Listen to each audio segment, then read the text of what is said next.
આજની જીવનશૈલીને લીધે બહુ મોટા પ્રમાણમાં લોકો કબજિયાતની તકલીફથી પરેશાન હોય છે.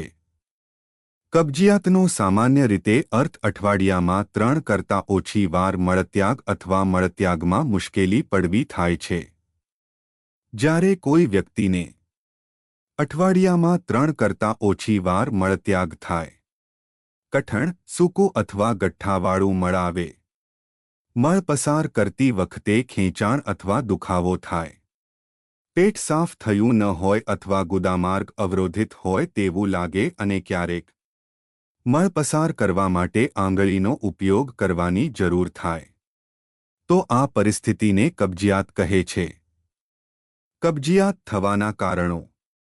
જો કોઈ વ્યક્તિને કબજિયાત હોય તો તેના થવાના ઘણા કારણો જવાબદાર હોઈ શકે, જેમ કે વ્યક્તિના ખોરાક અથવા દૈનિક પ્રવૃત્તિઓમાં ફેરફાર, પૂરતું પાણી ન પીવું, પૂરતા પ્રમાણમાં ફાઇબર, રેસા યુક્ત ખોરાક ન ખાવો, વધુ પ્રમાણમાં ડેરી ઉત્પાદનો ખાવા, દૈનિક શારીરિક ક્રિયા અથવા કસરતનો અભાવ, માનસિક તણાવ, વૃદ્ધાવસ્થા, આંતરડામાં અવરોધ, ડાયવર્ટિક્યુલાટિસ, ઇરિટેબલ બોવેલ સિન્ડ્રોમ, આંતરડાનું કેન્સર અથવા અન્ય રોગ હોવા, પાચનતંત્રમાં ચેતા અને સ્નાયુઓની સમસ્યાઓ, વિવિધ પ્રકારના રેચકનો લાંબા સમય સુધી વધુ પડતો ઉપયોગ કરવો, કેટલીક દવાઓ જેમ કે દુખાવાની દવાઓ, એન્ટીડિપ્રેસન્ટ્સ, એન્ટીહિસ્ટેમાઇન્સ, કેટલીક બ્લડ પ્રેશર માટેની દવાઓ અને આયર્ન ગોળીઓ, કેલ્શિયમ અથવા એલ્યુમિનિયમ ધરાવતી એન્ટાસિડ દવાઓ વગેરેનો લાંબો સમય ઉપયોગ કરવો.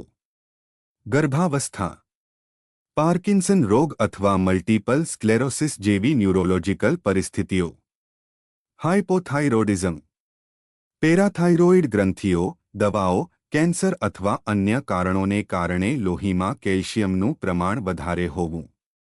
જો વ્યક્તિને ઘણા લાંબા સમયથી કબજિયાતની તકલીફ હોય તો તેનાથી દર્દીને ભૂખ ન લાગવી, અપચો, ઉબકા, ઉલટી, હરસ, મસા, ભગંદર, ગુદાનો ભાગ બહારની બાજુ નીકળવો વગેરે જેવી બીજી સમસ્યાઓ પણ ઉત્પન્ન થાય છે.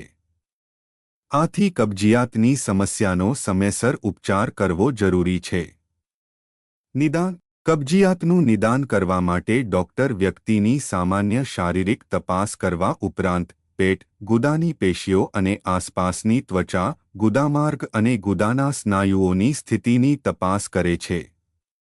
આ ઉપરાંત કબજિયાતની પ્રકૃતિ અથવા કારણ સમજવા માટે એક અથવા વધુ વધારાના પરીક્ષણોની જરૂર પડી શકે છે, જેમ કે કોલોનોસ્કોપી અથવા સિગ્મોઇડોસ્કોપી, ઇમેજિંગ પરીક્ષણો જેમ કે એક્સ-રે, સીટી સ્કેન અથવા એમઆરઆઈ. મળની ગતિવિધિના પરીક્ષણોમાં કોલોરેક્ટલ ટ્રાન્ઝિટ અભ્યાસ, રેડિયોપેક માર્કર અભ્યાસ, સિન્ટીગ્રાફી, એનોરેક્ટલ મેનોમેટ્રી, બલૂન એક્સપ્લેશન ટેસ્ટ, ડિફેકોગ્રાફી વગેરે. સારવાર. કબજિયાતની સારવાર સામાન્ય રીતે આહાર અને જીવનશૈલીમાં ફેરફારથી શરૂ થાય છે, જેનો હેતુ આંતરડામાંથી મળની ગતિ વધારવાનો છે. આહાર અને જીવનશૈલીમાં ડોક્ટર આ ફેરફારોની ભલામણ કરી શકે છે. વધુ પ્રમાણમાં ફાઇબર, રેસા વાળો ખોરાક લો. ફાઇબર મળના જથ્થામાં ઉમેરો કરે છે અને મળને પ્રવાહી રાખવામાં મદદ કરે છે, જે મળને આંતરડામાંથી પસાર થવા માટે યોગ્ય આકાર અને વજન આપે છે. ફાઇબરયુક્ત ખોરાકમાં ફળો, શાકભાજી, કઠોળ અને આખા અનાજની બ્રેડ, અનાજ અને ચોખાનો સમાવેશ થાય છે. પેટ ફૂલવું અને ગેસની તકલીફ અટકાવવા માટે ધીમે ધીમે આહારમાં ફાઇબર વધારો. પુષ્કળ પાણી પીવો. કેફીન વિનાના પીણા પીવો.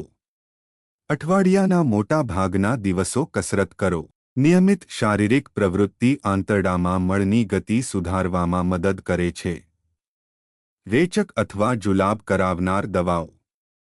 રેચક એક એવો પદાર્થ છે જે મળને ઢીલો કરે છે અને આંતરડાની ગતિ વધારે છે, જેનો ઉપયોગ મુખ્યત્વે આંતરડામાં પાણી ખેંચીને અથવા આંતરડાના સ્નાયુઓને ઉત્તેજિત કરીને કબજિયાતને દૂર કરવા અને અટકાવવા માટે થાય છે.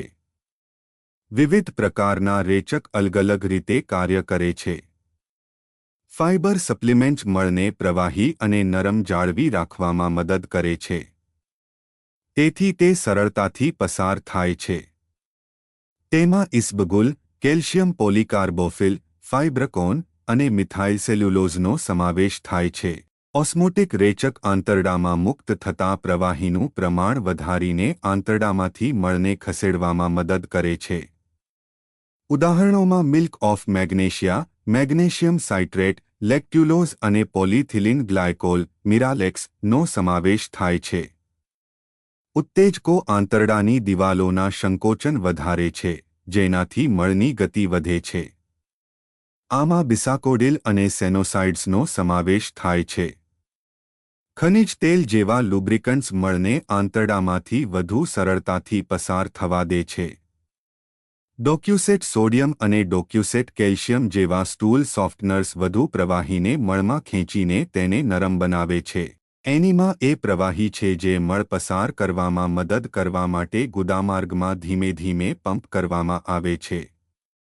જ્યારે અન્ય સારવારો કામ ન કરે ત્યારે એનીમાનો ઉપયોગ કરી શકાય છે, જે વિવિધ પ્રકારના હોય છે. સપોઝિટરી એ દવા પહોંચાડવા માટે ગુદામાર્ગમાં મૂકવામાં આવતી નાની નળી આકારની વસ્તુ છે. સપોઝિટરી શરીરના તાપમાને ઓગળે છે અને તેમાંથી દવા મુક્ત કરે છે. ઓસ્મોટિક રેચક, ઉત્તેજક રેચક, લુબ્રિકન્ટ રેચક વગેરે દવાઓની સપોઝિટરી ઉપલબ્ધ હોય છે. કમર અને પેડુના સ્નાયુઓની તાલીમ અને બાયોફીડબેક તાલીમ કે જે વ્યક્તિને તે સ્નાયુઓને આરામ આપવા અને કમર અને પેડુના, ગુદામાર્ગ અને ગુદામા સ્નાયુઓના ઉપયોગનું સંકલન કરવામાં મદદ કરે છે. આ કસરતો લાંબા સમયની કબજિયાતની સમસ્યાઓને સુધારી શકે છે. શસ્ત્રક્રિયા જ્યારે કબજિયાત માટેની અન્ય સારવારો કામ ન કરે ત્યારે જરૂર પડે તો શસ્ત્રક્રિયા કરવામાં આવે છે, જેમાં આંતરડા અથવા ગુદામાર્ગની પેશીઓ અથવા ચેતાઓમાં નુકસાન અથવા અનિયમિતતાઓને સુધારવા માટે સર્જરીનો સમાવેશ થઈ શકે છે.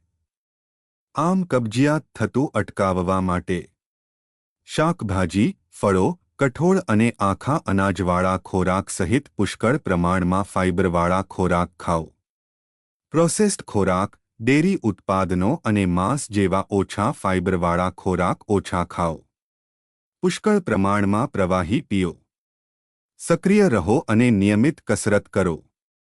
સંડાસ જવાની ઈચ્છાને અવગણશો નહીં.